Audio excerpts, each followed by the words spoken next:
The nostalgia of the fandom is something I spent way too much time thinking about, and I so many times find myself feeling regret for not finding it sooner, and all the things I missed out on during its infancy. To be fair, while many of these things were going on, I was only a wee panda, and the resources just weren't available to me at the time. No, that wouldn't be until years later.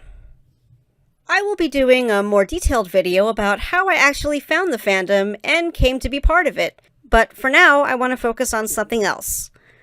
Furry websites. Or more specifically, furry websites that I used to frequent during my early days in the fandom. During my early years surfing the World Wide Web, I would casually explore some of the different types of furry sites that were available at the time. This was during the late 90s, coming into the early 2000s. This was, of course, some years before the convenience of places like Furfinity and social media sites. So if you wanted to find furry content on the web, you would have to do a web search, or you would have to look through something called a web ring, which, according to Wikipedia, a web ring, or a web ring, is a collection of websites linked together in a circular structure, and usually organized around a specific theme, often educational or social.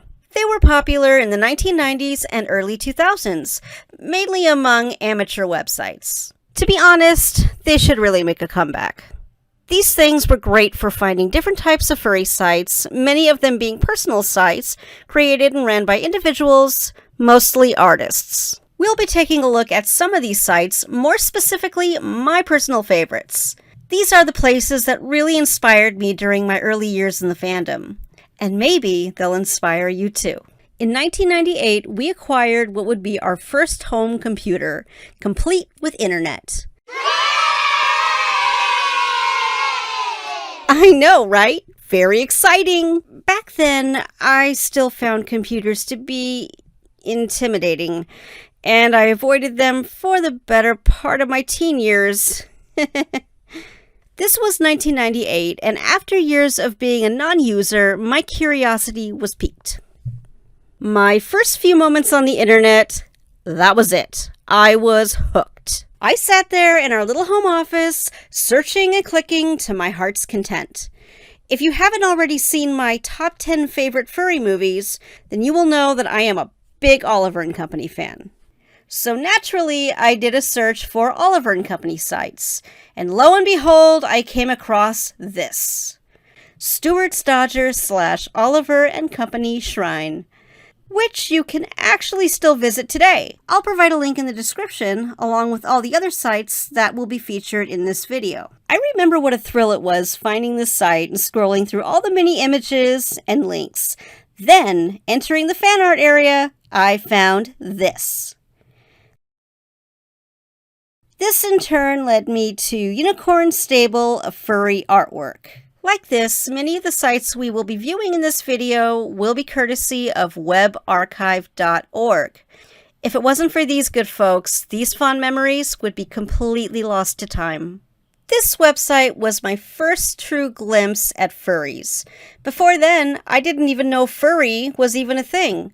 But being born a potential furry, spending my childhood watching and drawing loads of anthropomorphic-based content, coming across something like this for the first time just seemed natural. It made sense. I didn't have to sit there and ponder it. It was like my entire life had been leading up to this moment.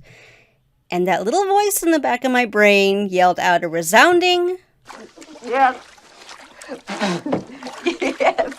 Upon first viewing Unicorn's work, I was under the impression that he was a genuine Disney animator. But no, just a very talented fan artist. Since most of these sites are now defunct, the only way we can view them is via Wayback Machine on archive.org, which means you can expect some broken links and images. Honestly, I'm just grateful that we have sites like these that have found a way to keep these fond memories alive. Anyway, Unicorn has a nice variety, as you can see. His Lion King art alone is something truly special. Next up, we have the Unofficial Catstone Dance Fansite. If you're a Catstone Dance fan, then you are in for a real treat. This place has just about everything a fan could want. Unfortunately, it hasn't been updated in quite some time, but it remains one of the most visually pleasing experiences you will ever see. Heck, just check out what it looked like in 2001. It's chock full of goodies. Production art, fan fiction, screen caps, but the fan art and fan comics seem to be the biggest draw. A great deal of this fan art was done by one of the site's creators, Shelley Pledger. Shelley is one of the few artists who really inspired me.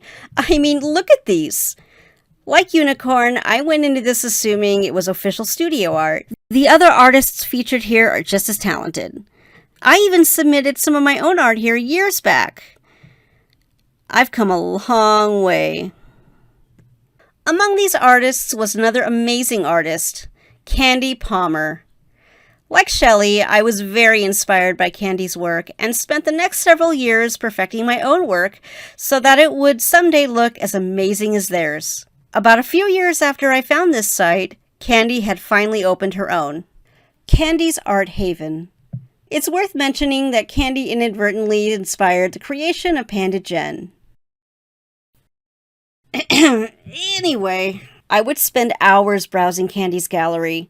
She has a real knack for adapting to different styles, which is one of the things that makes her work so appealing. She also created the cutest layouts. I wish I could show them all to you. Sadly, Wayback Machine only preserved a few of them. Just a quick honorable mention is katrinasart.com or Katrina's page of Wenches and stuff. She has some incredible hand-drawn art here. This site still seems to be somewhat active. I absolutely recommend it, especially if you're a big Tailspin fan. This layout was the same for quite some time before it was updated to what you see now. But here's what it used to look like. Gorgeous. So I've talked about a few of my favorite personal sites. Now let's talk about group sites. I wish I could say I had galleries on places like VCL, Yerf, or Furnation, these being the precursor to Fur Affinity. Unfortunately, I dragged my feet when it came to actually submitting my work, and well, by the time I was ready to do so, all three sites were unfortunately shut down. C'est la vie.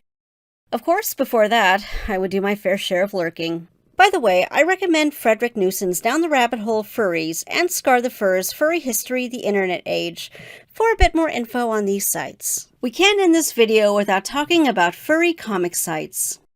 Unlike Minerva, no, not that Minerva, by Isabel and Terrence Marks was the first furry comic I ever saw back in 1999. I actually found it through a Futurama fan site, of all things. HollyAnn, another amazing furry artist, had a comic called Mountain Poutine. You know, like the famous Canadian dish. While I can't seem to find an archived version of the site, there are several pages of the comic on HollyAnn's Weasel Gallery. And of course, there's Map's DMFA comic and Faux Pas by Robert and Margaret Karspekin.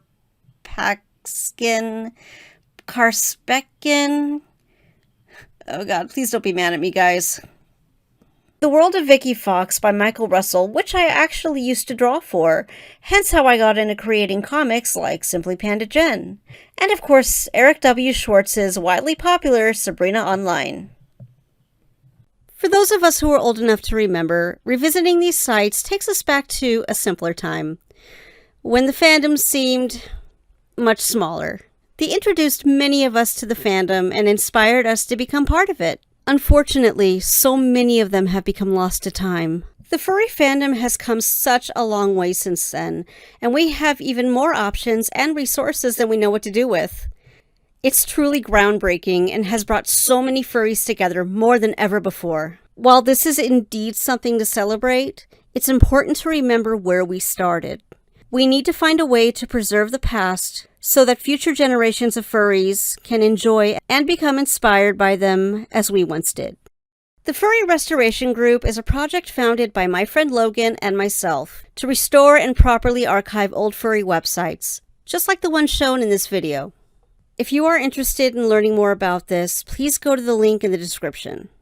If there is a website you would like to see restored to its former glory, all you have to do is submit a request. It's free and easy. You'd be playing a crucial role in preserving our fandom's past. Again, if you would like to check out these old sites and comics, you can access the links in the description below. See you next time, Panda Pals, and remember, live, love, and be furry.